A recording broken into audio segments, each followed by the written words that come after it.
In 2008, the global economy didn't just crash, it collapsed like a house of cards built on lies, greed, and way too many bad mortgages. But here's the thing, nobody saw it coming, or at least they pretended not to. This is the story of how regular people lost their homes, Wall Street nearly destroyed itself, and the government had to step in with a $1 trillion band-aid to keep the entire financial system from dying.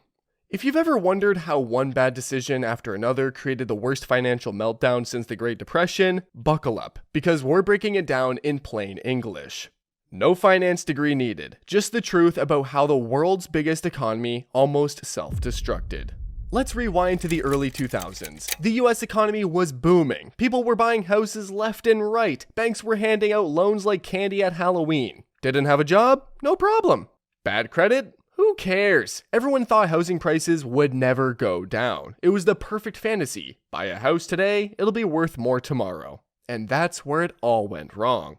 Banks started creating these risky home loans called subprime mortgages. Basically loans for people who couldn't really afford them. Then, instead of keeping those risky loans, the banks bundled thousands of them together into something called mortgage-backed securities, or MBS for short. They sold those bundles to investors, pension funds, hedge funds, even foreign governments who thought they were buying safe, high-returning investments. Spoiler alert, they weren't.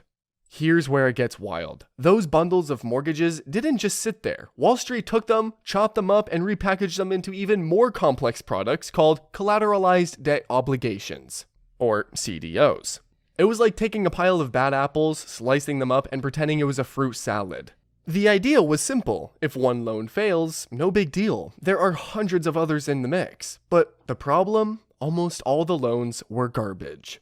And to make matters worse, the credit rating agencies, the companies supposed to judge how risky these investments were, gave many of these CDOs AAA ratings, the same as US Treasury bonds. Why? Because the banks paid them. Imagine your teacher letting you grade your own test. Yeah, that's exactly what was happening. With all that money flowing in, banks got addicted to making more loans. They didn't care if borrowers could pay them back. Mortgage brokers would sign up anyone for a loan, because the moment it was approved, they sold it off and pocketed the commission.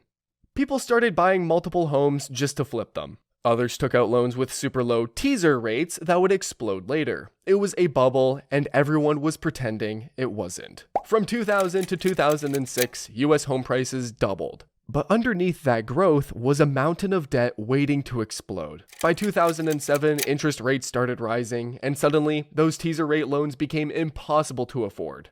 People stopped paying, foreclosures skyrocketed, and because those bad loans were spread all over the world, the damage spread with them. So when did it all come crashing down? The first cracks appeared when Bear Stearns, a massive investment bank, collapsed in March 2008. Then Lehman Brothers, one of the biggest names on Wall Street, went bankrupt in September. That moment sent shockwaves across the globe.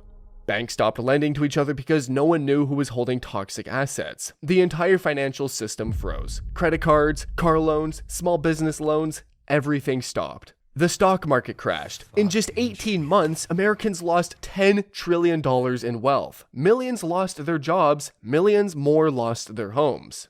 It was chaos. To stop the bleeding, the US government launched a massive bailout program called TARP, the Troubled Asset Relief Program, worth $700 billion. They pumped money into banks, bought toxic assets, and guaranteed loans to keep the economy from collapsing completely. The Federal Reserve also slashed interest rates to nearly zero and began a process called quantitative easing, which basically meant printing money to buy bonds and push more cash into the system. Did it work? Kind of. It stopped the panic, but it also created a new problem: moral hazard.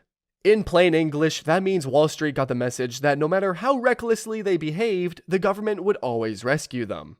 The fallout of it all was upon us. Ordinary people paid the price. While the bankers who caused the mess got bailed out, millions of families were left behind.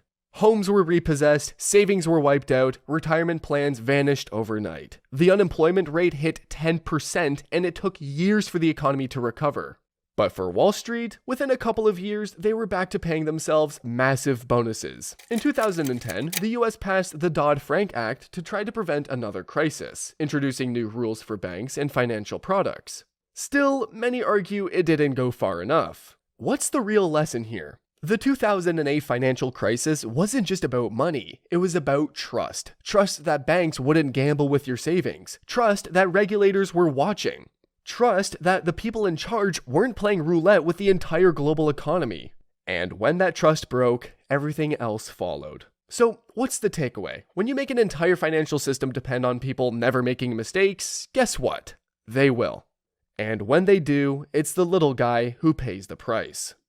So, does this still matter today? Here's the scary part. Many of the same problems are still around. Debt levels are higher than ever, real estate prices have exploded again, and financial products are once again becoming more complex and harder to understand. Some economists even warn that a smaller version of 2008 could happen again, just in a different form, maybe through corporate debt or cryptocurrency markets. So if there's one thing to learn from 2008, it's this. When something seems too good to be true in finance, it probably is. The 2008 crisis started with one simple idea. Everyone deserves a home. But greed, ignorance, and blind optimism turned that dream into a global nightmare. It showed us that markets don't just crash, they're pushed off the edge by human decisions. And that's how the world's biggest economic disaster began, one bad mortgage at a time. If you want to learn more or learned anything new from this video, please drop a like and subscribe. Also, feel free to check out my other video on the screen now. Thanks!